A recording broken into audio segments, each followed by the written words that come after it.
This tutorial review will show you how to fix message status fail on Instagram.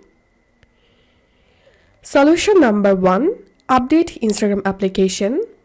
The fact that the Instagram application not up to date means that it is not open to innovations. Therefore, we need to verify whether the Instagram application is up to date. Otherwise, we may encounter more than one error or problem and get an access block. So if you're an Android user, go to your Play Store, and if you're an Apple user, then go to your App Store and search for Instagram. If you see any update available, then update your app and check the problem if fixed or not. Solution number 2. Clear data and cache.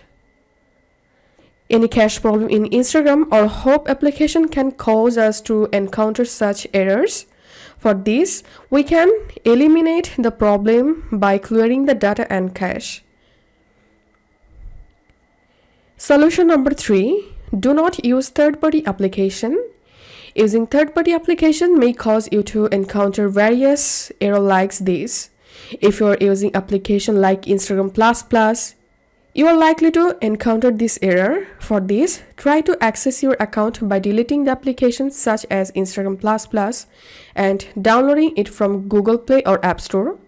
Before trying this process, you can try to log into your account by following the suggestion below. And the last and final solution is delete and reinstall the application. Deleting and reinstalling the application can help prevent various errors like this. So uninstall your Insta application and reinstall it and check the problem if fixed or not. If you find this video helpful, make sure to subscribe Tutorial River. See you in the next video.